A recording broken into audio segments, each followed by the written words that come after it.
Você vai colocar ele nos dois? Olá, pessoal, muito boa tarde a todos, sejam muito bem-vindos.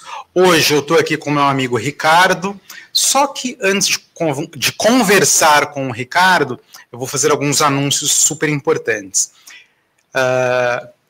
Nessa sexta-feira, dia 18, sábado 19 e domingo 20, no Hotel Tivoli Mofarrege, aqui em São Paulo, vai ter o Encantar Experience segunda edição, que é promovido pelo meu amigo Betel Lombardi. Os dados do evento já estão na tela, mas vocês podem também entrar em contato comigo, deve ter o telefone dele aí em algum lugar, que eu ajudo a fazer essa ponte entre vocês. Não percam esse evento, vai ser maravilhoso, é um momento de muito aprendizado, de muito conhecimento, e sem contar que tanto o Betel, quanto sua equipe, quanto os convidados são de primeira linha, são maravilhosos. Bom, hoje eu estou aqui com o Ricardo, participei de um bate-papo com ele ontem no canal dele, falando sobre desenvolvimento econômico, geopolítica, esse novo desenho mundial que está sendo traçado. E hoje estamos aqui novamente para conversar sobre isso. O que você tem a nos dizer, Ricardo? Primeiramente, boa noite. Se apresente também, em primeiro lugar. Claro, primeiramente, boa noite. Boa tarde, né? Eu sou o Ricardo Amadezi, sou do canal Fala Sério Total, tá? Ali nós temos um canal que discute muito as questões de geopolítica, geoeconomia e geoestratégia, tá? Deixamos a parte militar para o meu colega Walter Andrade, que é o que mais entende do assunto, tá? E atualmente a gente o nosso canal foi criado em 2023, tá? Logo quando a gente viu que a coisa, o caldo tinha desandado por completo, tá? E começamos a justamente trazer essas análises com relação ao movimento geopolítico, tá? Eu sou formado em Direito, pós-graduado pelo ITA, em Segurança de Voo, pelo PS Safety, tá? E desde então também sou especializado em Direito Internacional Público, tá? E é isso. Entendi. E me fala uma coisa, qual é o recado que os Estados Unidos manda, não só ao Brasil, mas ao BRICS e ao mundo, quando ele tarifa, aliás, e isso ficou muito confuso na minha análise, porque ele manda um recado para o Brasil, nos tarifando em 50%, e aí fazemos parte de um bloco que teoricamente seria coeso e unido, só que eu achei que a China teve uma postura muito neutra diante dessa taxação. E aí, logo após isso, nós temos a Índia, que é o segundo parceiro do bloco, a segunda maior economia do bloco, junto com a China, respondem por 75% do PIB do bloco, já corre para fazer um acordo com os Estados Unidos, onde eles vão ser taxados em até 20%. Não seria, não é uma pergunta provocativa, tá? Mas não seria um bloco onde eu busco vantagens apenas para o meu país e o resto que se dane? Bom, vamos lá. Você tem várias perguntas aí, eu vou tentar destrinchar ela ponto a ponto, tá? A mensagem que os Estados Unidos está mandando para o mundo é: estou desesperado, tá? Vamos deixar isso bem claro, porque ali nós estamos falando de quase 37 trilhões de dívida pública, tá? Nós estamos falando de um déficit comercial, se eu não me engano, estava 1,7 bilhões, tá? Ou seja, eles estão importando mais do que exportando, porque os Estados Unidos não está produzindo mais nada, tá? Eles estão produzindo serviços e financiarização e não conseguem produzir mais nada. A indústria deles, dos Estados Unidos, foi toda para a China. Tá? Eles não têm mais uma base industrial dentro do país deles, eles não têm mais as condições de produzir já faz tempo, desde 1970, 72, quando o Nixon, tá, e o Henry Kissinger foram fechar um acordo em 72 com Mao Tse Tung de levar as indústrias norte-americanas para dentro da China. Tá? Já a China, por sua vez, a gente tem que entender uma coisa, e aí, a partir daí vai vir o neoliberalismo, iniciado ali por Thatcher, pelo então presidente Ronald Reagan, tá? que vão trazer essa pauta neoliberal para dentro da parte econômica, e aí nós vamos começar a ver o mundo se transformando novamente, o capitalismo se reinventando. Tá? Já com relação à China, a China é um país completamente diferente, onde o que é preciso entender ali é a mentalidade do chinês. Tá? Para todos nós aqui do Ocidente, nós temos uma mentalidade baseada na nossa cultura, queira ou não, judaico-cristã, tá?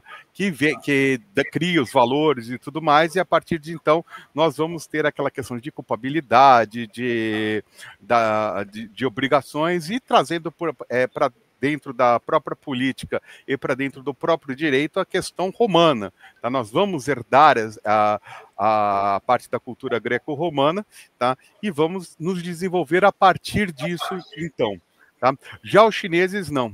Os chineses, eles seguem um princípio completamente diferenciado, onde a base deles, da mentalidade, vem do I Ching, do Lao Tse, vem mais de um confucionismo, onde é um processo de desenvolvimento.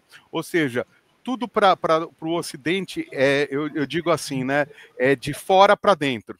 Tá? Você aprende as coisas, você tem um monte de conceitos que você tem que jogar para dentro de si e aceita, aceita, você não tem outra opção. Já o chinês não, ele trabalha diferente, ele trabalha de dentro para fora. Tá? Então ele desenvolve aquele determinado pensamento e depois ele vai jogando para fora esse pensamento. E no modelo de país que nós temos dentro da China, tá? Dos próprios valores nacionais que os chineses têm, eles vão também tentando trazer esse elemento de dentro para fora. Tá? Então é uma questão de mentalidade. Tá? Então a gente pega uma parte de sabedoria, que é a forma que eles pensam. Tá? Se você quiser um exemplo mais prático, das artes marciais, até que faz parte da cultura principal dele, né? Do povo chinês, tá? Da escrita, caligrafia, sempre aprendendo dos valores de dentro para fora. Tá? E essa mentalidade é o que eles estão empregando a partir de então. Então eu prefiro desenvolver o meu país, assim que foi a mentalidade chinesa, tá? E vou desenvolvendo. Vamos ver. E eu tenho um planejamento de onde eu quero chegar. Tá? Quando você vai ter a vinda do Deng Xiaoping, tá? O Deng Xiaoping é o que vai trazer, pegar aqueles valores que vieram do Mao Tse Tung, vai evoluir esses valores do Mao Tse Tung, tá? Vai promover uma pauta muito mais desenvolvimentista e a partir de então você vai ter um processo muito mais rico dentro do próprio desenvolvimento de indústria chinesa, tá? Agora você mencionou a Índia. A Índia é um país novo. Tá? Não a cultura não é nova, a cultura é mais antiga ainda, tá? Mas dentro desses novos conceitos indianos, tá? Dentro do conceito de país, a Índia deixou de ser colônia inglesa faz muito pouco tempo. Tá? Não tem mais de 70 anos. Não tem. Isso. E a partir de então, o que acontece? A Índia, ela tomou uma postura de um país, uma postura de um dos países desalinhados. Ele não era nem pró-União Soviética e nem pró-Ocidente. Tá? Então ela optou por negociar com as duas pontas. Só que ficou uma discussão quando os ingleses saíram de lá e foi justamente com a questão da Caxemira. Tá? Deixaram plantadinho ali uma confusão para ser discutida entre os países, né? Eu vou sair daqui, mas vou deixar essa encrenca aqui, tá? Eles que resolvam, tá? Basicamente é isso, tá? Então você tem um desentendimento geopolítico entre Paquistão, China e Índia, tá? Que disputam a mesma região, tá? E a Índia, ela tem o MOD, tá? O MOD ele tem um perfil muito mais nacionalista, né? Um perfil dentro dele, ele é o que for para a Índia. Só que o que acontece ali, né?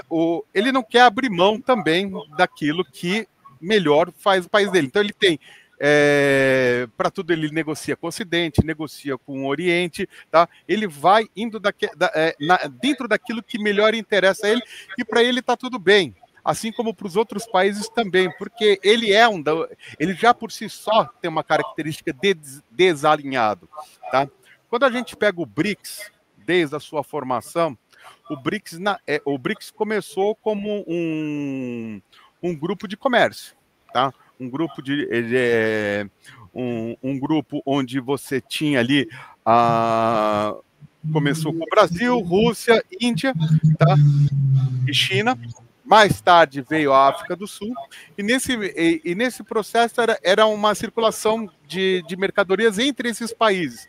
E até então não chamava muita atenção, embora, tá, tivesse sempre aquelas restrições de não poder negociar determinadas coisas. Por exemplo, material de defesa, não pode negociar com eles. Por quê? Porque os Estados Unidos manda. Vocês não vão. Tem um documento, inclusive, que chama-se CAATSAS, tá? É emitido pelos Estados Unidos, que não permite com que os países ocidentais eles negociem armas com a Rússia, tá? Toda a base industrial de defesa não pode ser negociado, senão está sujeito a sanções, tá? Então, já com relação às Américas, o que acontece, né?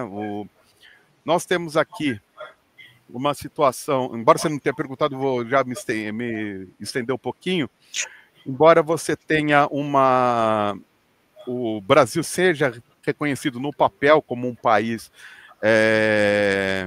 soberano, tá, dentro da Carta da ONU, dentro da OMC, você tem essa parte dentro do artigo 1º e 2º, está ali, respeitar país soberano, a autodeterminação dos povos, inclusive esse é o objetivo da Carta da ONU, tá?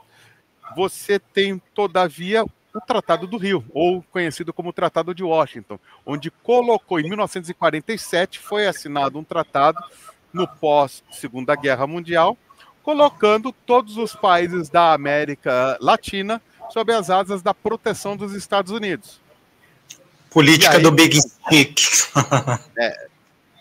E aí que veio a OEA, a Organização dos Estados Americanos, tá? E até então o Brasil para os Estados Unidos, o Brasil faz parte do celeiro, tá, de interesses da National Security of United States, assim como foi em 64, quando o então presidente João Goulart tinha ido para a China para fazer a mesma coisa, tá, que o Richard Nixon foi fazer em 72, só que em 64 aquilo lá foi considerado, não, vocês são comunistas, não pode, e se descartou depois, porque a China fazia parte do National Security of United States. Para ele, se você resgatar esses documentos, está lá. Então, Ricardo, você tocou em alguns pontos que eu achei super interessantes. Por exemplo, quando você fala que a China ela trabalha de dentro para fora, visualizando sempre o desenvolvimento interno. Isso é uma questão. E é uma realidade.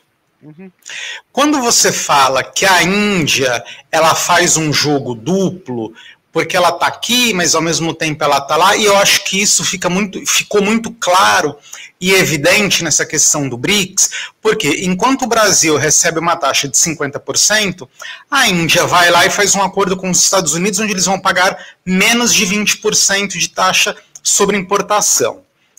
A China tomou uma postura um pouco neutra diante desse escândalo, né? Por que o Brasil não pode pensar dessa forma? Olha, eu vou lá, sou vizinho aqui do Trump, vou pegar um avião, vou até lá, vou negociar alguma coisa com ele. Sabe por quê? Porque senão você fica naquela fidelidade ao bloco, onde os principais membros do bloco, eles não têm essa reciprocidade contigo. Você acha que eu estou falando bobagem? Não.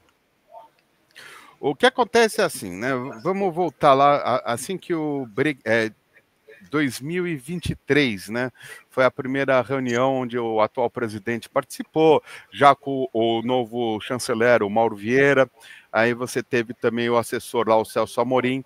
Eles também foram para a primeira reunião ali do BRICS, depois da posse do então presidente Lula, tá? Eles foram para Joanesburgo, se eu não me engano foi 2023, isso? 2023, e ali ficou claro a postura que o Brasil tomaria. Ele também tem uma postura de nem lá e nem cá, vamos atender aos dois, tá? Então o Brasil ele toma essa postura desde então, onde vou negociar com os Estados Unidos, vou negociar com a União Europeia, vou negociar com o BRICS, tá? Então você tem essa postura desde então muito bem clara por parte do Itamaraty com relação a como se desenvolveria esse processo, tá? E aí, já... Pode falar. Mas por que o chicote só está vindo para cá e por que só nós estamos batendo no Trump? Vamos lá. A questão é porque não tem para onde eles irem. Vamos colocar aqui. Desde o começo, quando começou a guerra na Ucrânia, tá? A guerra na Ucrânia, dia 24 de fevereiro de 2022. Ali foi o dia que você tacou começou o sepultamento do que era então na ordem mundial. Foi naquele momento. Não tinha nem mais o que pôr e o que tirar, tá? Então, o que desencadeia essa guerra na Ucrânia, tá? Vou contextualizar para a gente entender bem esse ponto, tá? Em 2015 foi fechado um tratado, tá? Mudando as regras da OTAN, tá? Que é o Tratado de Paris. E o Tratado de Paris tinha no seu objetivo toda aquela questão de mudanças de matriz energética, tinha toda aquela questão envolvendo as pautas identitárias, você tinha toda aquela estrutura do que tudo seria verde, painéis solares, e tudo energia eólica, um verdadeiro sonho, uma utopia, tá? Uma verdadeira utopia que estava sendo traçada desde o começo, porque você precisa de enormes áreas para colocar painéis solares, você precisa de enormes áreas para colocar aquelas energias eólicas, para produzir uma energia muito menor do que qualquer energia nuclear que tinha. Havia uma discussão se energia nuclear era ou não era, que vem desde 2002, tá? A França iniciou essa conversa junto com a Alemanha. A Alemanha falou, não, eu vou desligar então, vou dar o exemplo com Angela Merkel, que já era então a primeira-ministra, vou desligar as minhas usinas. Teve até aquele seriado, a gente brinca aqui, que teve até aquele seriado na Netflix, daquele, como é que era aquele que envolvia energia elétrica, viagem no tempo, energia nuclear, viagem no tempo. Foi um seriado até legal, mas o foco era o quanto a energia, as usinas nucleares eram ruins. Eu esqueci o nome agora do seriado. Eu nem lembro do seriado. Mas teve todo aquele soft power construído para poder começar a amaciar a cabeça da sociedade, para começar a aceitar de que a energia nuclear também não era boa. Tá? E até que vem o Donald Trump no primeiro governo, tá? Do primeiro Trump lá, e no primeiro governo Trump ele já começou com essa questão guerra comercial, já começou a questionar as ilhas artificiais chinesas, ele já foi lá para a União Europeia e já questionou a Angela Merkel, falando, mas por que vocês não...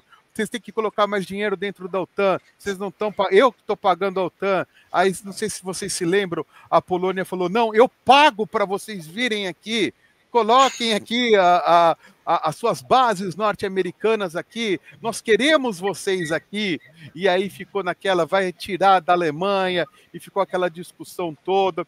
Aí teve a Copa do Mundo na Rússia, aí teve um treinamento, foi quando também teve aquela questão da Crimeia, tá? Que a Rússia, já antevendo a questão do expansionismo, a Rússia já tomou a Crimeia ali, porque a regra era clara, dentro da legislação que rege a OTAN, um país em conflito não podia entrar na OTAN. Então, como a Ucrânia reivindicava para si já a Crimeia, então você já tinha um país em conflito que travava o ingresso dentro da OTAN. Tá? E a questão de expansionismo da OTAN é o grande motor na guerra da Ucrânia, tá? Porque em momento algum se parou, tá? Rompeu-se todos os acordos, mesmo que não formais, porque a expansão da OTAN por parte dos Estados Unidos, firmado lá atrás com o Bill Clinton, o Yeltsin, tá? Que tiveram lá na Casa Branca e tudo mais, ela previa que não iria haver o expansionismo. Mas não demorou um ano, já estávamos lá com a guerra na Iugoslávia, já estávamos assistindo aos países querendo sair da influência da Rússia e tudo mais, e houve, então, o expansionismo e continuou avançando. Só que ali a Ucrânia é um quintal, queira ou não, da Rússia. Tá? Queira ou não, é um país tampão, tá? E é o país que mais próximo chega a Moscou. Então, ali também envolvia uma questão de segurança nacional por parte dos russos. E sempre teve essa questão da Ucrânia e da Rússia, né? Não é que começou hoje. Na época da União Soviética já existia, na época dos czares já existiam, no ano 1000 já existia. Então, assim, não é algo que está começando agora com Vladimir. É uma guerra que existe. Eu acho que nós vamos morrer e essa guerra persistirá. Outra coisa, sem cortar a sua linha de raciocínio, só para a gente deixar o pessoal nivelado, porque fica aquela briga, olha, eu sou de esquerda, estou contra o Trump, eu sou de direita, estou a favor ao Trump. Acho que é preciso que todo mundo entenda que ninguém está preocupado com a política brasileira ou com o judiciário brasileiro. Na minha avaliação, essa taxa, porque quando você olha, inclusive nós conversamos sobre isso ontem, você olha, existe superávit fiscal na conta comercial pró-Estados Unidos. Então também, nós não estamos falando de déficit para alguém. Se tem déficit é para o Brasil, somos nós. Mas o ponto de partida dessa guerra comercial é o quê? É porque o BRICS está crescendo, ele representa hoje 40% da população mundial e um PIB de 37% global. E eles estão conversando para lançar uma moeda que poderá fazer frente ao dólar hoje ou amanhã, ninguém sabe ainda se isso vai dar certo ou não, mas é só uma conversa. No entanto, essa conversa já está gerando ruídos, correto? Sim, correto. É assim, Josué, a grande questão é como os Estados Unidos gerenciam essa moeda. Tá? Hoje você tem um sistema financeiro e um banco mundial, tá, completamente entregue, e quem faz as regras é o G7, tá? São os países do G7 ali controlados pelos Estados Unidos. Isso daqui está claro, tá? Isso daqui não tenha dúvidas. A grande questão é o uso da moeda não para a economia, mas sim para a guerra. A maior guerra hoje dos Estados Unidos são as sanções. Então, o país ele consegue, não importa se o país é democrático ou não, não importa se o país é autoritário ou não, fez o que eu quero, tá tudo bem. Não fez aquilo que eu quero, mete sanções nele. A gente pode pegar um exemplo muito clássico aqui da América do Sul, que é a Venezuela. A Venezuela, nós temos um caso onde não se trata... O sistema criado atual é uma coisa. Agora, a criação, o processo de início foi porque a Venezuela se negou a entregar as suas empresas de petróleo para os Estados Unidos.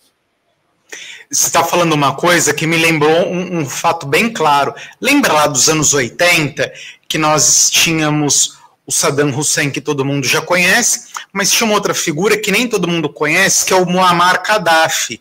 Lembra dele lá na Líbia? Uhum. Eu não estou questionando se ele era bom ou ruim. A questão é, enquanto ele era aliado, ele fazia o que ele queria. Correto? Só que depois, quando ele deixou de ser um aliado, ele virou um vilão. E o resultado foi qual? Vamos matar esse cara. Caçaram, mataram o cara. E vai ao encontro disso que você está falando. Enquanto você está fazendo, seguindo o nosso manual, faça o que quiser no teu país. Você representa um perigo a partir do momento que você não seguir mais o manual que eu estou mandando. Mas é isso mesmo, Josué, porque você tem não só a figura do Gaddafi na Líbia, mas como você vai ter o próprio Saddam Hussein. Tá? Sim. O próprio Saddam Hussein era um aliado dos Estados Unidos, enquanto havia um interesse contra a União Soviética. O próprio Osama Bin Laden também era aliado dos Estados Unidos e fez ali tudo que fosse necessário para lutar contra a União Soviética da época, tá? Ali com relação ao Afeganistão. Depois que não interessou mais, o que eles fizeram? Eles pegaram suas tropas, saíram, tá? Deixou aquele povo todo a Deus dará, criou-se uma confusão inteira dentro do país, tá? Ninguém mais apoiava ele, mas como vocês não vão me apoiar mais? Vocês estão simplesmente saindo daqui? Então, acabaram se tornando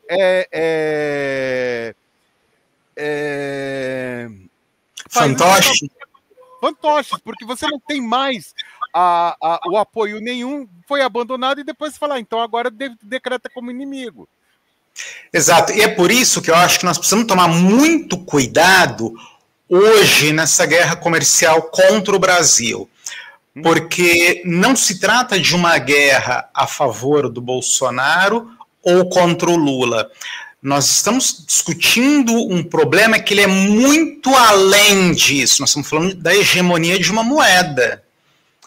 Né? Antes fosse só uma briga pessoal, Trump, Lula e Bolsonaro, seria o melhor dos mundos. Mas nós não estamos nessa fase. Essa fase aí já passou faz tempo.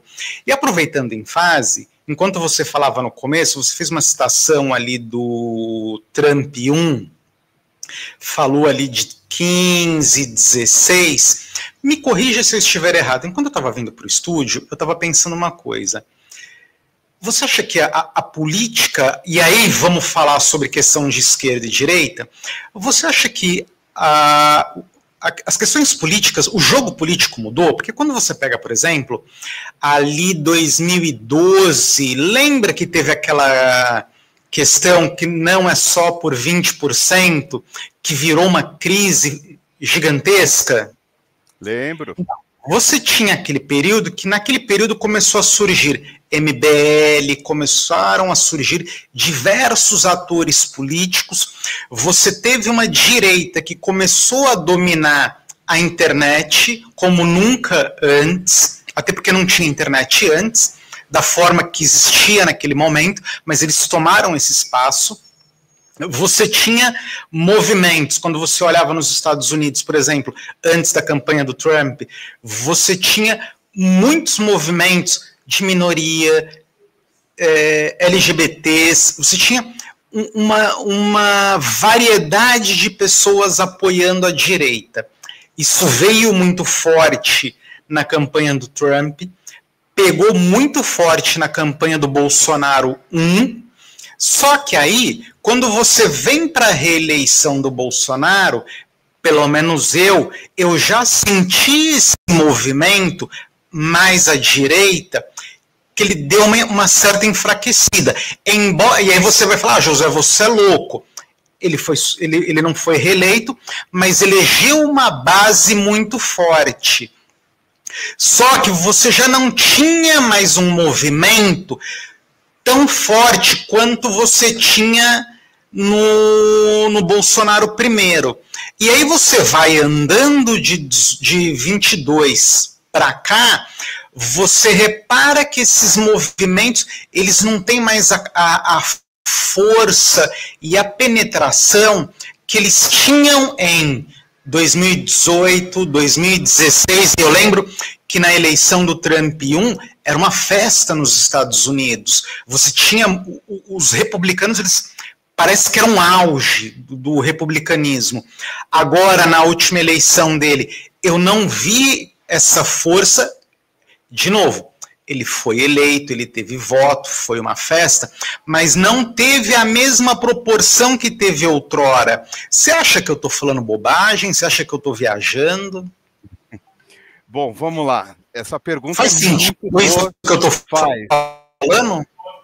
Faz sentido, mas eu vou desmistificar uma coisa, que é a questão de direita e esquerda. Vou explicar o porquê.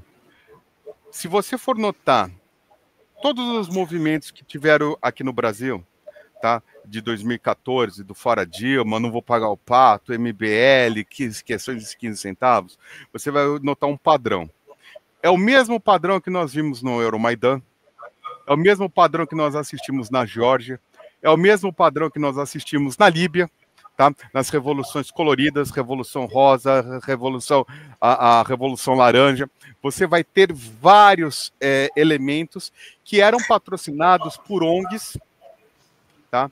Por ONGs, por parte de um interesse de elite, tá? Por representantes de uma elite, tá? E aí nós vamos colocar o Open Society, nós vamos colocar a Ford Foundation, nós vamos colocar a fundação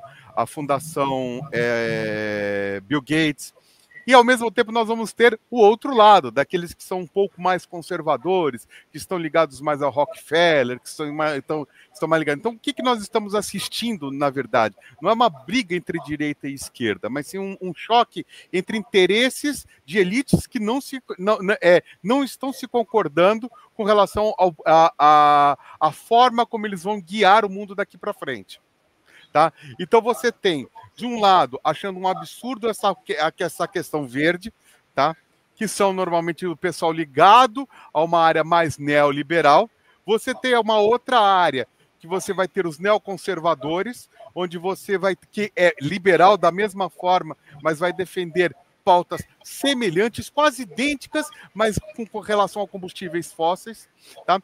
Nós estamos falando de quem banca a campanha desses caras. Nós não estamos falando de elementos ideológicos para esses conflitos atuais. Esse é que é o X da questão. Nós não estamos assistindo a isso. Tá? E nós vamos ter as transcontinentais, aquelas empresas que estão com os interesses que ultrapassam fronteiras, que é o caso do Larry Fink, que é o caso do Elon Musk, tá? Que são empresas que não estão, nem fazem parte dos Estados Unidos, mas fazem parte do mundo inteiro, tem capital espalhado pelo mundo inteiro e tem um terceiro interesse envolvido. Tá? Então, isso daqui é importante. Então, você tem o interesse das financeiras.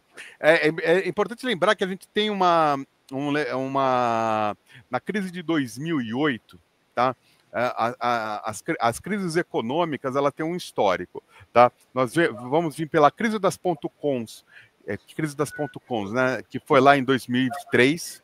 Nós tivemos uma solução pró-financiarização, que estabeleceu lá uns juros de 1%, tá? Ali, se não me engano, era juros, inflação de 1% dentro dos Estados Unidos, eu acho que era, se não me engano, era isso, e que foi levando, e era o tempo de felicidade, porque era o American Dream chegando para todo mundo. Pô, vou conseguir comprar minha casa própria com 1% só a mais. Então você tinha venda de crédito, você tinha era fartura, era abundância, era bonança constante, só que não dentro da troca da especulação, tá? Porque você tem a economia real, tem a parte da economia real, que é a base industrial, você tem realmente aquele elemento chave, e você tem o especulativo, tá? Que vai sustentar dentro do mercado financeiro aqueles papéis que faltam regras dentro dos Estados Unidos. Tá? Você criou E em 2008 nós vamos ter uma crise gerada por falta desse controle. A partir do momento em que todos podem ter e comprar o quanto quiser, você perdeu o controle completo até a hora que eu vendo papéis futuros, negocio, dívida podre, dívida isso, dívida aquilo, papel de seguro. Você emaranhou a coisa toda dentro de um sistema tão complexo, que na hora que quebrou um, foi levando em cascata todos. Então foi banco, foi aí a seguradora também não tinha dinheiro real para pagar aquilo lá, era tudo especulação, então quebra financeira, quebra a seguradora também, e você começa uma onda a partir de 2008 indicando aonde estava o tamanho daquela crise. Tá? E aí depois você teve a crise grega também, né? Tem, você vai ter a crise gerada pela crise de 2008, um está interligado ao outro, tá? Aí você vai ter uma crise econômica, uma crise financeira também na União Europeia, mas a União Europeia tinha uma sustentação maior justamente por causa da base industrial europeia que funcionava graças ao gás. 40% do gás russo que era importado da Rússia, mais barato, era o que sustentava a indústria europeia. Quando houve a guerra, você cortou tudo e você criou um colapso dentro da economia europeia que não tem mais volta. Tá? Exato. Você tem aí, eu te passei o documento, inclusive, da sabotagem do Nord Stream. Como é que foi? Tá o relatório aí, passei para você aí, tá? Isso daí acabou virando público, tá? E aí, mais recentemente, mas está aí. Eles foram obrigados porque em 2017 existia uma intenção de implantar, então, uma democracia de livre espancada à vontade europeia para introduzir um modelo energético, um plano piloto dentro da Ucrânia, chamado Ukraine Recovery Conference. Tá? E é o que vai desencadear uma outra parte desse conflito que nós assistimos a partir de 2022. Sim. Então, Ricardo, mas inclusive quando você estava falando dos movimentos, eu lembrei do Black Lives Matter, do Ocupa Sampa, porque eu lembro. Por que eu falei isso contigo? Porque quando eu era criança, um dia meu pai falou uma coisa para mim, eu nunca esqueci daquilo. Ele falou, sempre que você quiser saber o que vai acontecer no Brasil, primeiro você olha para ver o que está acontecendo nos Estados Unidos, porque depois vai repetir aqui. E, desde criança eu fico com aquilo na cabeça, e não é que bate. Não é que 90% das vezes vai certinho. Lá tinha o Ocupa Nova York, lembra disso? Lembro. Aqui você tinha o Ocupa Sampa. E aí lá teve um momento que eles fechavam a Quinta Avenida aos finais de semana para a população. Aqui em São Paulo eu fecho a Avenida Paulista para a população. Então, assim, vai ao encontro daquilo que você falou lá no começo da nossa conversa, que assim, somos independentes, mas copiamos os costumes. E o que é engraçadíssimo isso. Pois bem, o que acontece? Não é bem uma cópia, tá? Porque isso daí faz parte do que foi determinado pelo Tratado de Paris. Então, mas só que aí o que acontece? Quando a gente volta naquela conversa que a gente estava tendo agora há pouco, que a pessoa que fica naqueles polos, eu sou de direita, eu sou de esquerda, quando você olha, você vê que o mesmo movimento que tem lá, tem aqui. E aí, de repente, você se coloca num polo da mesa e você fala assim, estamos copiando um modelo de vida, um modelo econômico, um modelo qualquer, e eu estou brigando com o meu colega aqui por conta de uma coloração partidária, quando, na verdade, ambos estamos seguindo uma determinação de um terceiro. E dentro disso, eu queria entrar um pouco... a gente já está 40 minutos, daqui a pouco o programa vai acabar e a gente não falou nada ainda do que a gente pensou em falar. Aliás, o que eu pensei em falar. Eu queria pensar um pouquinho contigo, nesses minutos finais, sobre a questão da nossa indústria, cara. Porque tudo é um reflexo do passado, né?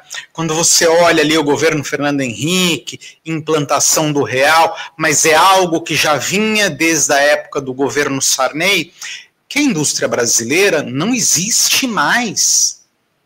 Então, quando nós olhamos para os Estados Unidos ou para a Europa, que eles têm esses problemas financeiros todos por faltar o lastro da produtividade. E o que é o lastro da produção? É a fábrica, é a indústria. Nós não temos mais isso.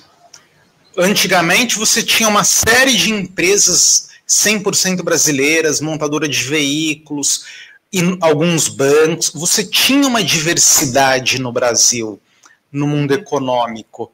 E hoje? Você entende? Hoje você não tem mais isso. E isso veio muito em função do neoliberalismo. E dentro dessa onda do neoliberalismo, o que nós seguimos? Nós seguimos uma cartilha, tiramos 10 na cartilha, só que qual que é o resultado disso?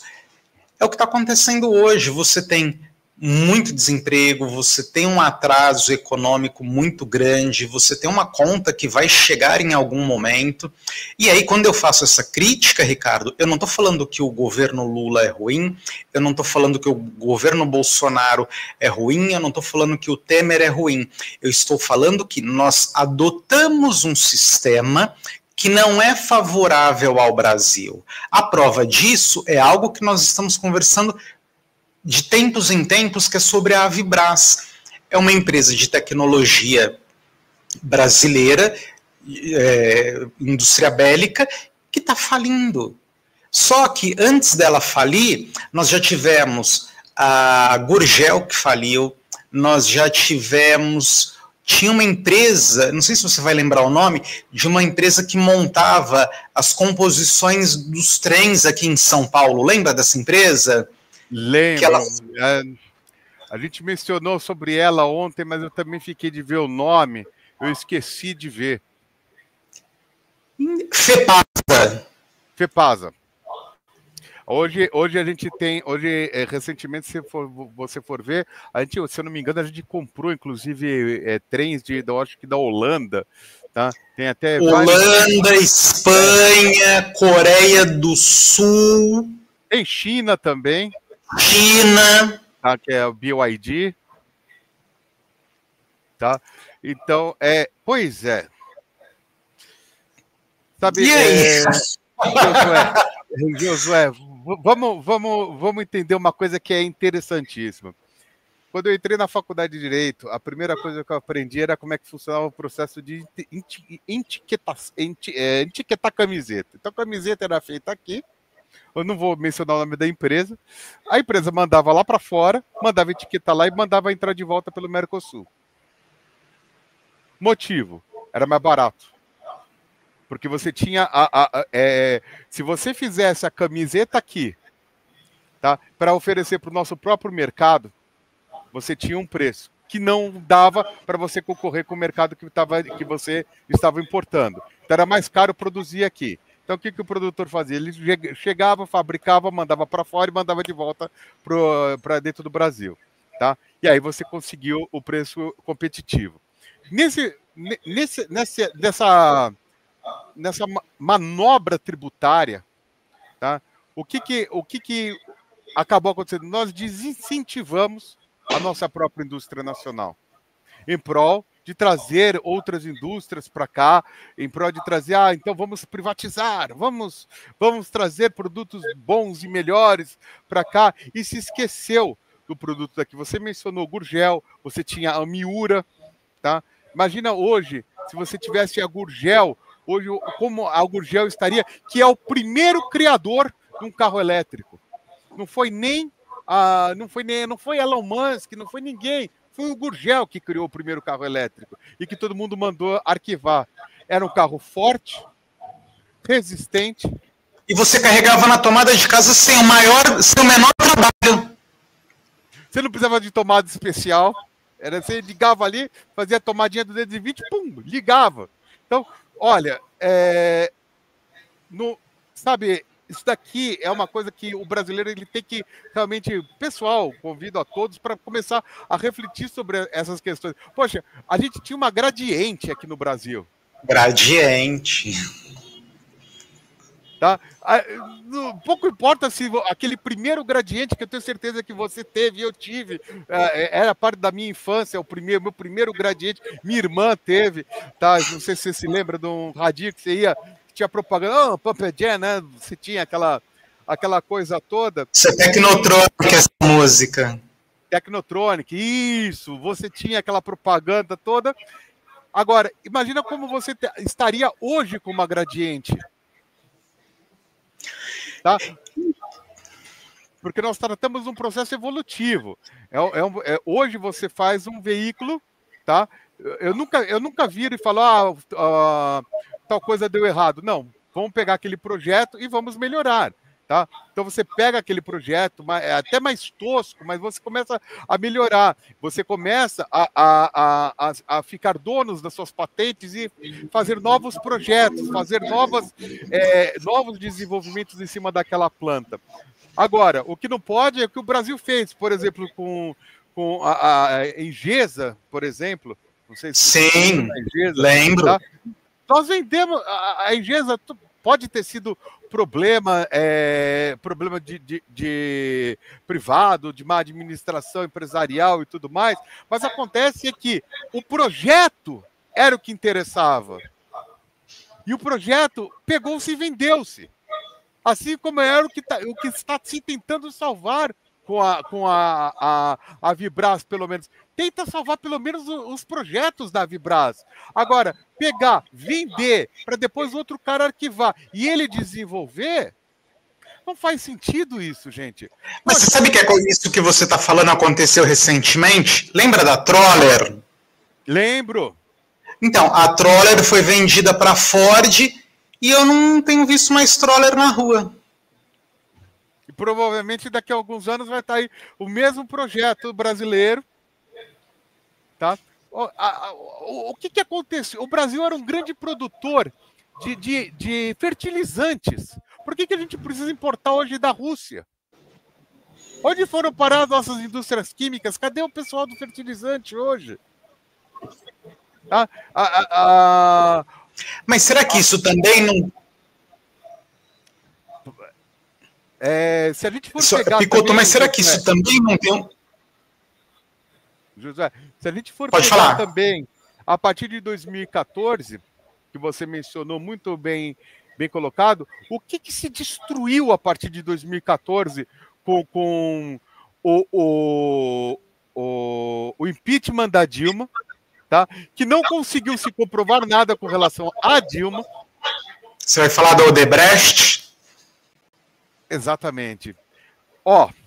Você tinha um momento em que você tinha uma Odebrecht, não só aqui no Brasil, mas você estava com vários projetos em Cuba, Venezuela, mas desenvolvendo programas que eram para nós utilizarmos também. E o pessoal veio, não, está fazendo para países comunistas. Nunca foi isso. Você vai usar aquele dinheiro para você investir dentro da... É que nem o Brasil fez a usina... ali do Paraguai, ali a hidrelétrica, nós mesmos utilizamos ela. Você Itaipu. Você faz um investimento, tá? Você utiliza para você também poder utilizar, porque para o Brasil também interessa ter um porto em condições que você possa negociar. O Brasil estava com a costa oeste africana estava sendo desenvolvida inteira. Quem foi que enterrou? Foi o Temer. Depois o Bolsonaro terminou e botou a pá de cal em cima. Inclusive, você citou a África. Hoje, a China está investindo muito dinheiro na África. Inclusive, muita gente fica contra. Pô, a China está mandando dinheiro para a África. Mas eu acho que isso faz parte do imperialismo. Nenhum país cresce sem exercer o imperialismo. É duro falar isso, é difícil entender isso, mas a realidade é essa. Olha. Os Estados Unidos cresceram, imperialismo. A China cresce, exercendo o imperialismo. E não existe essa coisa, olha, mas ele pratica o imperialismo do bem e ele o imperialismo do mal. Não. Quando você tem um país, você tem uma cartilha para seguir. Meu país primeiro. Então, quando eu vejo o Trump tomando essa série de decisões, eu entendo que ele está buscando o melhor para o país dele, que elegeu ele. Ele não está preocupado conosco, Ricardo. O chinês, a mesma coisa. O indiano, a mesma coisa. O europeu, tanto é que o Macron vem aqui no Brasil, reclama do nosso agro, reclama de tudo que tem aqui no Brasil. Mas por que ele reclama? Porque ele tem interesse em fomentar a agricultura europeia, que não é melhor do que a nossa, muito pelo contrário, não é mais barata que a nossa, muito pelo contrário, nós temos um agro extremamente competitivo, um produto de extrema qualidade no mundo, só que aí você pega, e aí de novo, quando a gente volta naquele rótulo, você tem brasileiros reclamando do agro brasileiro. A minha reclamação com o agro brasileiro é, gente, nós estamos com todos os ovos numa única cesta. Vamos fomentar o agro? Vamos. Mas a gente precisa olhar para a indústria também, porque senão se a gente ficar só no agro, daqui a pouco o chinês ultrapassa a gente no agro também, e aí já viu. E aí daqui a pouco surge um país na África que tem um clima e um solo muito parecido com o nosso, e para esse pessoal tomar nosso lugar no mundo não custa muito. Então nós temos que continuar evoluindo no agro, mas temos que voltar a ser um país industrializado também. Então você fica nessa loucura e você não vai a lugar algum, meu amigo. Sabe? Porque por conta de uma paixão ideológica, quando na verdade, e aí de novo, eu não estou pensando em partido A ou B, eu estou pensando num projeto de Brasil. Porque quando você tem um projeto de Brasil, e é isso eu vejo, e aí você me corrija, eu vejo muito lá fora, você tem essa coisa do projeto. Tanto que quando você olha na União Europeia, você tem o PAC europeu. E o que é o PAC europeu? Se não me falha a memória, é 30% do orçamento europeu que vai para a agricultura. Só que aí nós reclamamos do Plano Safra. E o Plano Safra, ele recebe muito menos do que o europeu recebe. Só que o Macron vem aqui dar lição de moral no Brasil. E daqui a pouco vai ter aquela conferência em Belém do Pará, do clima, se não me falha a memória. E esse pessoal vai vir aqui reclamar de novo de nós, dizer que a gente não faz a lição de casa. Quando, na verdade, o Brasil tem uma das melhores leis ambientais do mundo, é o país que mais protege o ambiente, só que nós não podemos produzir o agro. Nós temos que ficar sempre pobre, sempre dependendo. E aí você junta dentro de tudo isso brasileiros que acham que não, o cara do agro, ele não presta, ele não serve. Nesse momento, é o único cara que está levando o Brasil para frente. Você vai falar, mas tem um sistema financeiro. Tem, mas se não tiver pelo menos o agro, meu amigo, você acha que vai acontecer o que com o banco? É você que é o entrevistado. Desculpa. Cada país, não tem problema, que é isso. Cada país, ele tem eu digo assim, a sua força interna, tá?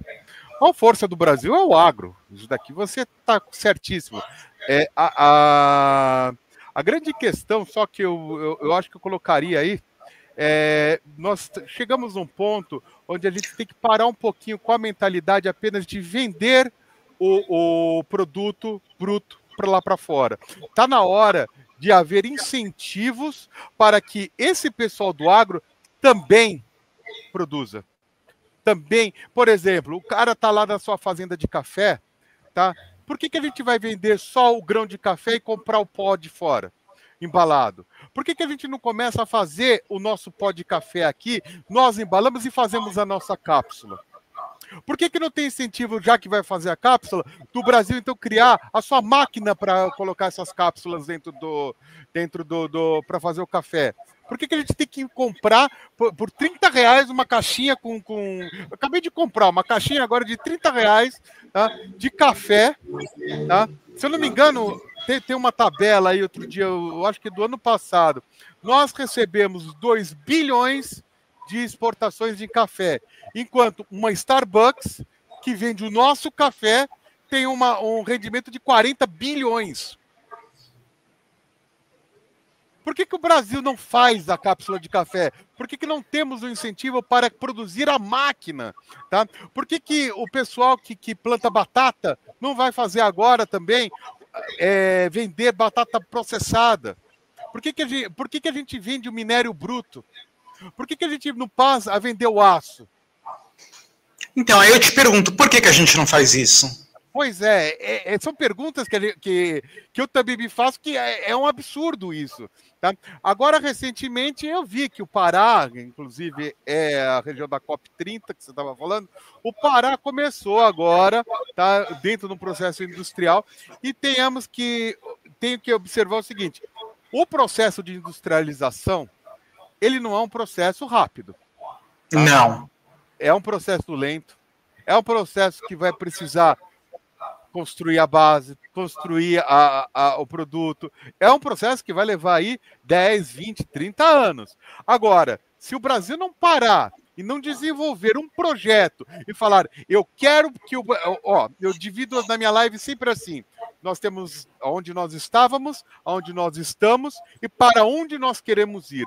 Onde a gente esteve, a gente se conhece. Onde a gente está, a gente sabe. Agora, por que a gente não faz um pacto, não fixa um pacto, ou um plano nacional mesmo, para falar, olha, nós queremos daqui 20, 30 anos estar aqui. E fecha isso no papel. Por que fechou só isso durante 20 anos para uma CPMF? Porque no Fernando Henrique teve lá a CPMF tributária. Estamos aí. Agora não chegou a lugar nenhum. Então vamos fazer um pacto nacional de industrialização. Qual que é o problema, gente? O pessoal, sabe, Josué, dentro de um país, mas aí indústria dá trabalho. Sim, lógico. Só que quanto mais pessoas estiverem trabalhando nessas indústrias, mais você ativa a economia, mais gente trabalhando, é mais gente consumindo, é maior riqueza que você produz para o país, tá? É maior economia real que você está trazendo para o país. São essas pessoas também querendo comprar coisas de você, sabe? Ao invés da gente ficar só nessa. Não, então não coloca o pessoal para aprender. Vamos ensinar eles a fazerem bolo de pote. Façam brigadeiros, façam bolo de pote. Empreendam, criem seu CPF, seu CNPJ. E coloquem. Isso daqui é completamente surreal, porque o cara ainda se ilude acreditando isso. Mas você sabe que hoje nós estamos vivendo uma loucura, e aí, de novo, não é nada contra, eu acho que todo trabalho é digno. Mas hoje você tem, qual que é a visão do empreendedor brasileiro? É a pessoa que faz o bolo de pote. E eu já vi pessoas na internet dando orientação, olha, o que você pode fazer para empreender? Lave o carro do seu vizinho no sábado. Tudo bem, você vai ganhar uma graninha. Só que eu acho, e um outro tipo de empreendedorismo que também não vai mais ter em breve, que é esse serviço de entrega. Isso não é empreendedorismo. Nós estamos ensinando as pessoas de uma maneira equivocada sobre empreender. Empreender é você criar coisas novas, é você criar, romper paradigmas, é você buscar novas respostas para coisas que não tinham anteriormente, é você avançar numa indústria, é você avançar num serviço novo, e isso nós não estamos apresentando no mercado, isso falta muito no Brasil, e quando você vai e entra nessa coisa que nós estávamos falando, de você criar uma indústria, o ponto auge disso tudo, creio eu, vai ser na educação. Porque quanto mais indústrias você tem, mais tecnologias você vai precisar. E para você ter muita tecnologia, você não vai conseguir alta tecnologia se você não tiver uma educação de ponta. Então, tudo acaba se tornando um círculo. Só que nós estamos travados no meio de tudo isso. E tem gente creia você ou não, que acredita que serviços traz alguma vantagem comparativa para o país, quando na verdade não traz. Porque imagina que você é dono de uma empresa de call center. Qual que é a diferença que tem? Você está trabalhando aqui no Brasil ou você... um exemplo claro. Há uns anos atrás, você tinha o call center dos Estados Unidos sendo desenvolvido na Índia. Então, assim, é uma ligação, ó, fecha o escritório hoje e abre amanhã na Índia. É serviço. Qual que é o grande valor agregado que você vai ter desenvolvendo festas e shows? Nenhum.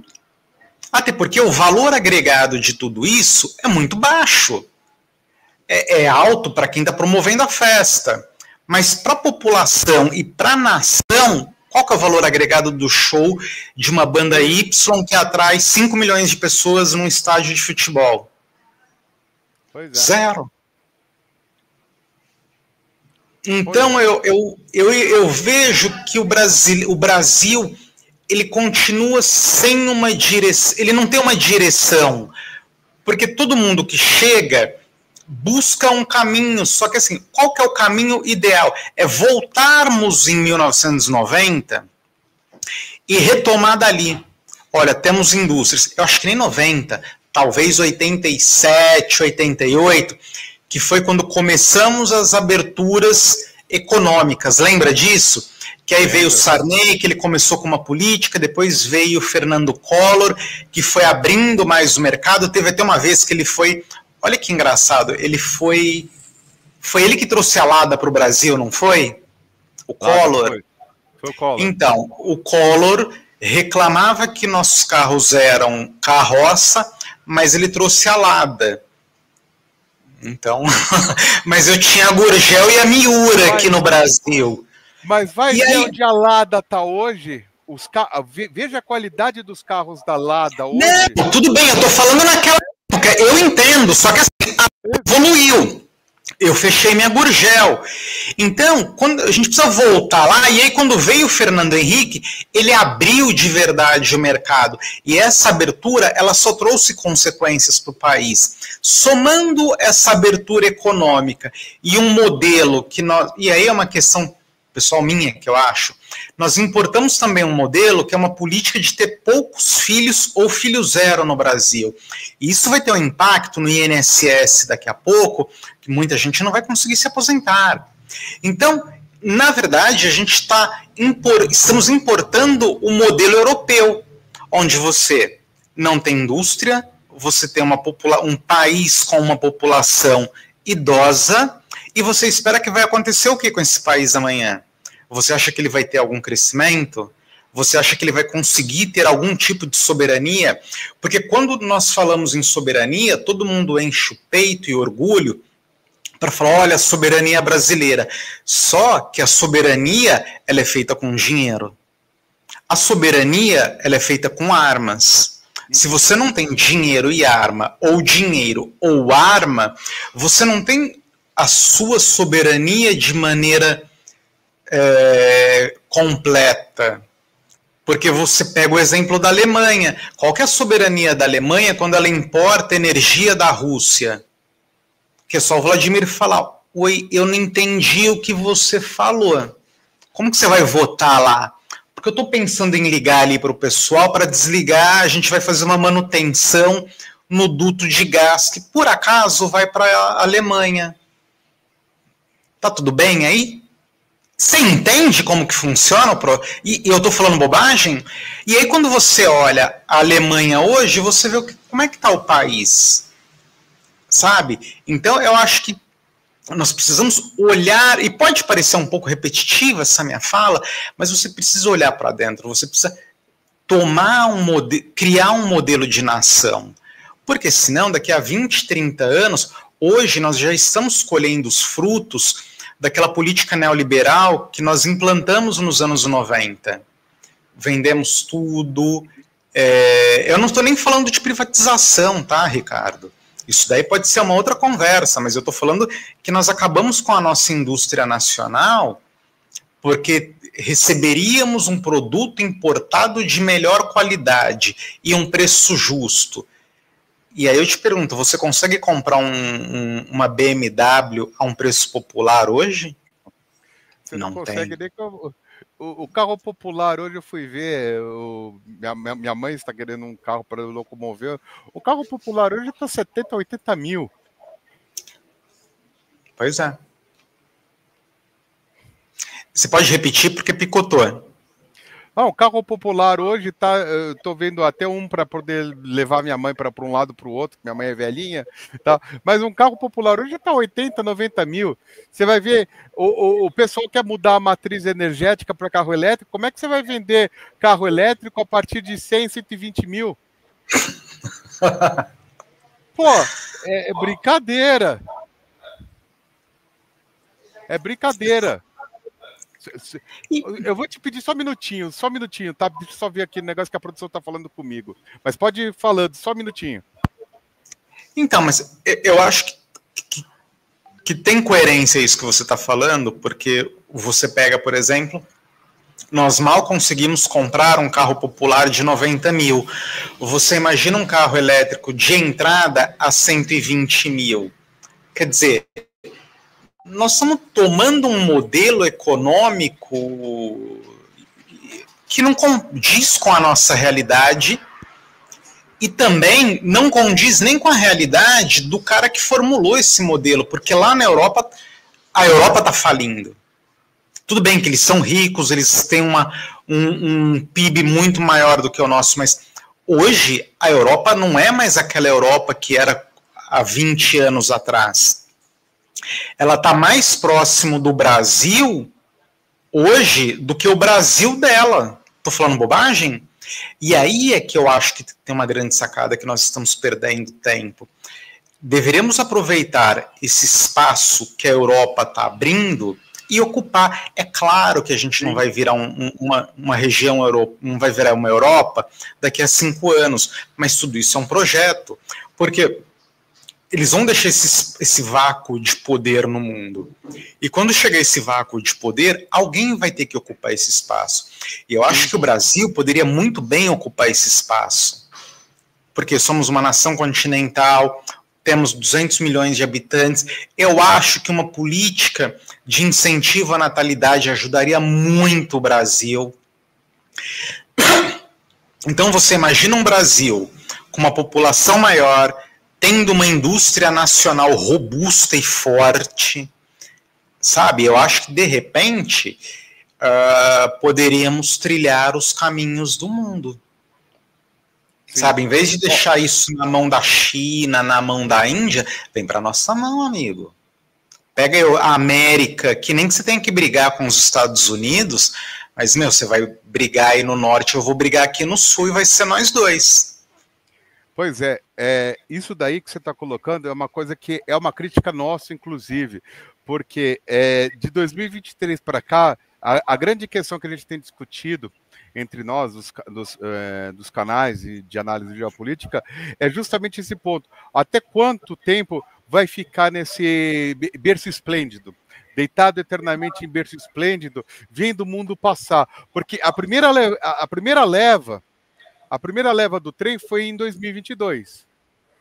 Era o momento que o Brasil já devia ter virado e ter assumido posturas muito mais fortes do que ficar parado no tempo que nem está agora. Tá? Mais uma vez, aí a gente vê aquele cumprimento de agendas neoliberais novamente, a gente vê um compromisso sendo firmado e novamente travando. Ao invés de pegar isso, a oportunidade de assumirmos, inclusive, a postura principal, sabe, Josué, a postura natural do Brasil de liderança da América do Sul. Tá? O Brasil ele precisa ocupar isso, porque naturalmente ele já ocupa. E fica aí nessa discussãozinha de não, eu não sei, é melhor não. Gente, Gente, o mundo não dá. Como é que era? O mundo não ajuda quem o mundo só ajuda quem cedo madruga.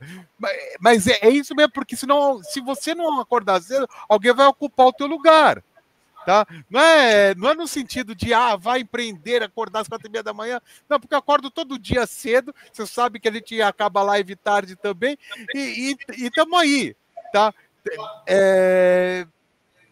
Sabe, não tem, mas a gente está ocupando os espaços, porque se alguém fala besteira, ou se alguém vira e não se posiciona, por óbvio, qualquer um entra. É que nem a água penetrando. A água ela não fica parada, inerte, como se tivesse um plástico cobrindo ele e não passando pela rocha. Não, ela penetra e vai entrando. Não pergunta para passar. E o Brasil ele tem que tomar essa postura. E você falou sobre o liberalismo. Eu acho que o liberalismo é maravilhoso. Só que ele é maravilhoso para quem manda você segui-lo. Que aí nós olhamos o caso europeu. Eles mandaram seguirmos o neoliberalismo, inclusive os Estados Unidos, com o consenso de Washington, nós seguimos, eles ficaram mais ricos por um bom tempo, e o resultado está aí hoje. A gente está sem indústria. E aí você vê uma coisa que é engraçada, porque lembra lá atrás, quando o consenso de Washington estava muito forte, aquela coisa que, olha, se você tem uma empresa e ela apresenta má gestão, apresenta qualquer tipo de déficit, você precisa deixá-la quebrar, porque o mercado se autorregula. Seguindo essa lógica, nos anos 90 e começo dos anos 2000, nós deixamos quebrar todo mundo. Banco, então, nem se fala. E aí tem um parênteses que eu quero fazer. Lembra quando quebrou o Lehman Brothers lá nos Estados Unidos? Uma coisa que eu achei fantástica é que quando você tem a quebra de um banco, ele não quebra sozinho, ele sai arrastando todo mundo junto com ele. Mas só que ali só quebrou o Lehman Brothers. E eu acho que isso foi uma coisa muito engraçada até hoje, porque eu não consigo entender.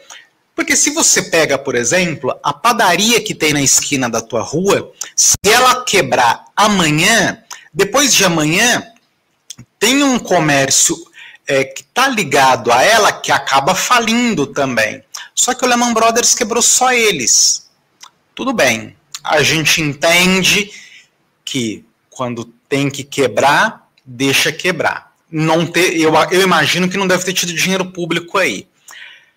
Aí você pega um outro caso, 2008, foi na gestão do Obama. Lembra que a Chevrolet faliu? Mas ela faliu lá na matriz, inclusive naquele período, até a Chevrolet brasileira estava mandando mais dinheiro para os Estados Unidos para recompor o caixa da empresa. Lembra disso? Lembro, vagamente, mas lembro.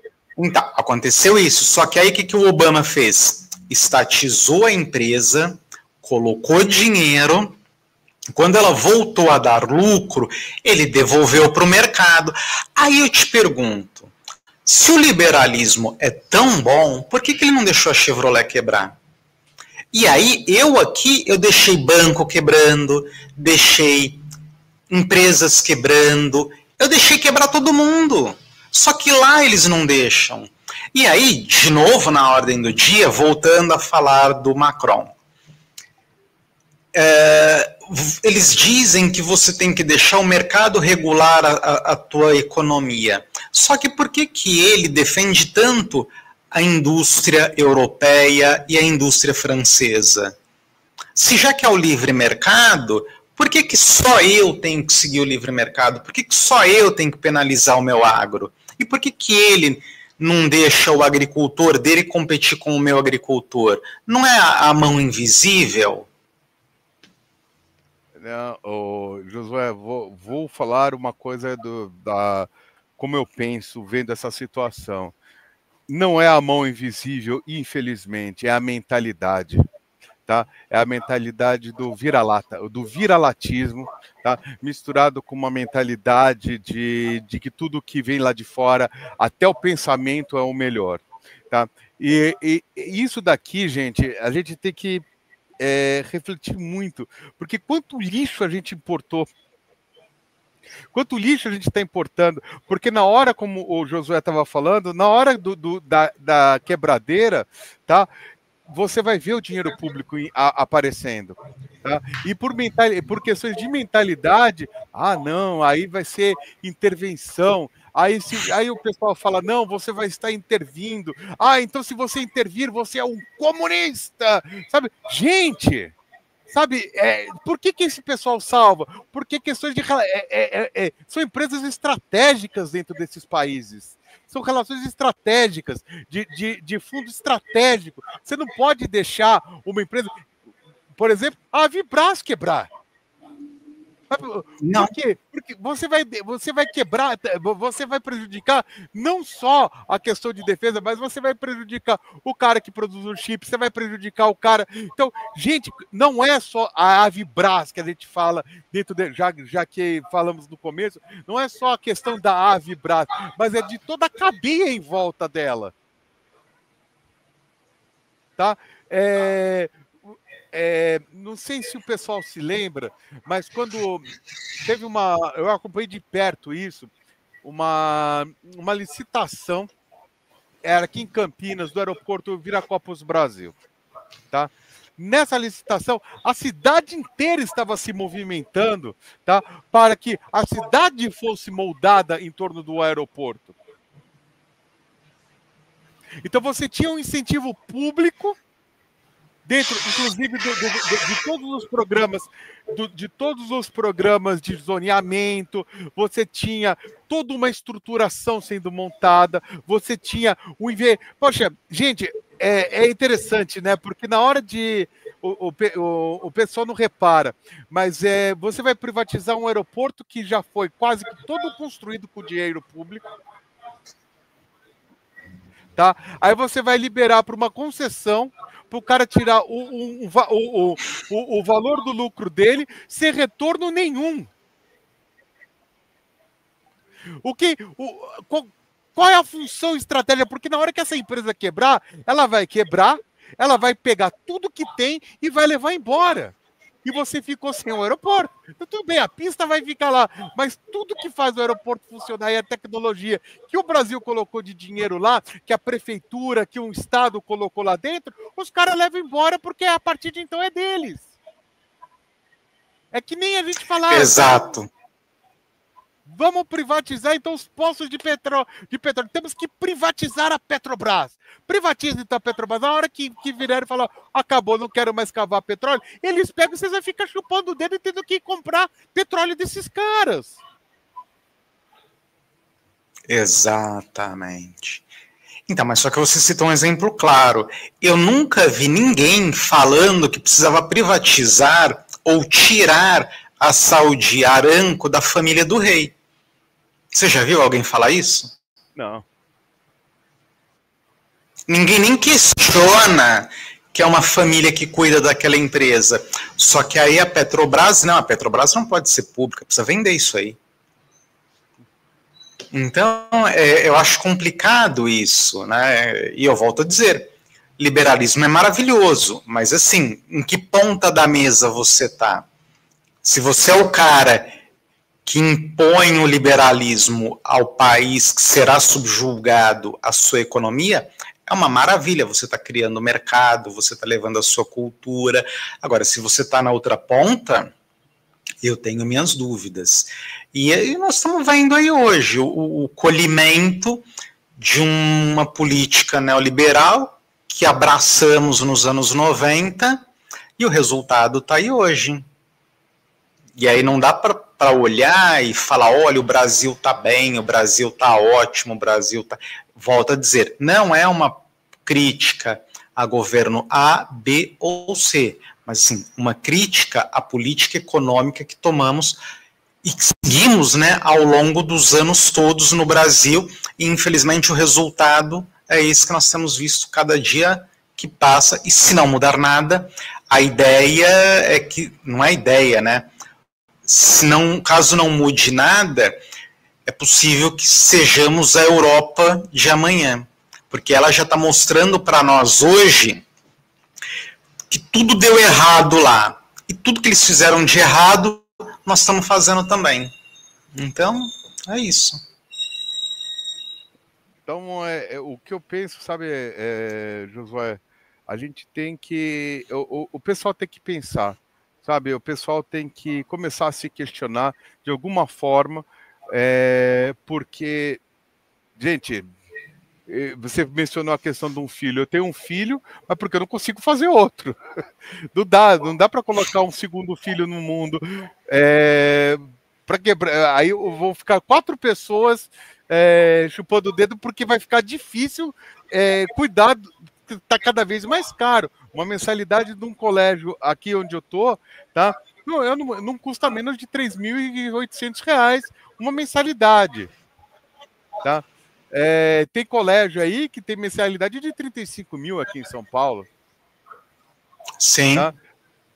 E eu fico imaginando, se você colocar, então vamos então também desfazer das escolas públicas, vamos colocar tudo privado, como é que vai ficar a criança como é que o pessoal quer que tenha mais filhos? Para que vai colocar filho no mundo? Para quê? Porque você não vai ter educação para aquele cara. Porque você está pedindo para o cara fazer bolo de pote, não desmerecendo uma coisa, a diferença entre emprego e trabalho, tá? Todos nós trabalhamos, mas nem todos têm emprego formal, com carteira assinada. Mas todos trabalham, de alguma forma ou de outra, tá? Isso daqui de acordo com a definição do que é trabalho dentro da CLT, diferença trabalho e emprego, tá? Mas a grande questão é, como é que você vai colocar se você não tiver educação? Como é que você vai dar a sustentação para essas famílias que você está pedindo para empreender se você não der saúde para elas? Sabe, são dois. E alimentação. Vamos olhar para a China de novo, já que a questão foi a China. A China, de 1970 para hoje, nós tivemos uma China basicamente quebrada, falida, que não tinha sequer programa espacial, veio para o Brasil para aprender, para tentar uma parceria com o Brasil, para tentar colocar alguma coisa desenvolver alguma coisa dentro do programa espacial, e onde nós estamos e aonde os caras estão. Os caras estão mandando sonda em Marte. A Índia copiou fez a mesma coisa. Copiou o nosso modelo. E o Brasil tá o quê? Tá discutindo aluguel de Alcântara. Sabe, o primeiro programa decente que eu vejo que talvez seja realmente tem todas as condições para ser sério, esse programa da Alada. Parece que alguém soprou o que estava para acontecer e falou, olha, vamos fazer isso daqui. É um programa que, se for guiado certo, tem tudo para dar certo realmente, tá? Inclusive, teve aí a reunião aí, o Brasil esteve presente com o pessoal da Índia e a empresa espacial, olha, nós éramos vocês. Entendi. Há 30 anos atrás. Sim. E tem que começar de algum canto. E o Brasil precisa.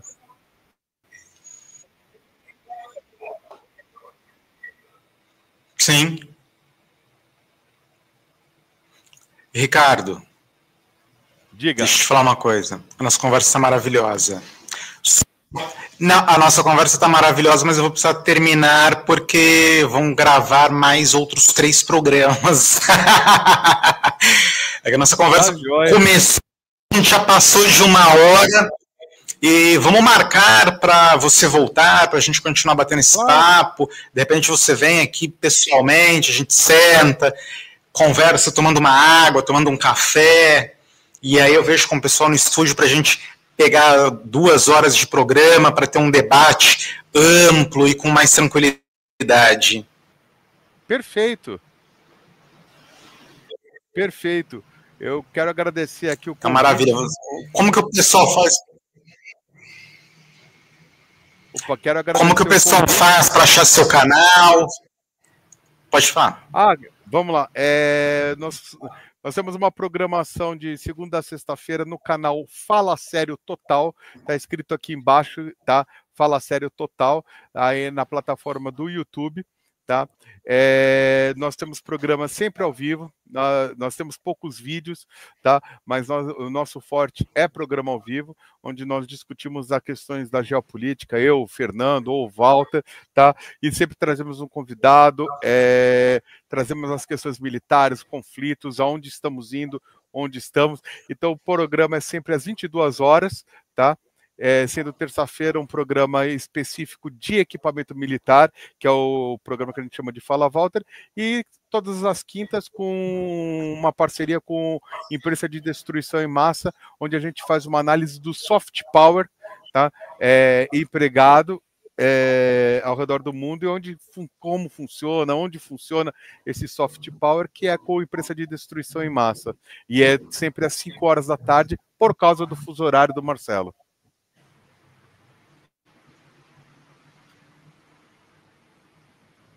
Entendi. Picotou depois do Marcelo. Opa. Depois do Marcelo, depois que você falou do fuso horário do Marcelo, picotou. Ah, tá, não, é só isso, porque é esse programa, por causa disso, é às 5 horas da tarde, horário oficial de Brasília, tá? Por causa do fuso horário, que ele tá lá na Itália, e nós aqui estamos aqui de São Paulo. Maravilha.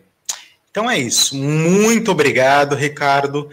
Aguardo você aqui novamente. Vai ser um prazer conversarmos mais sobre geopolítica, economia, enfim. Esse papo foi delicioso.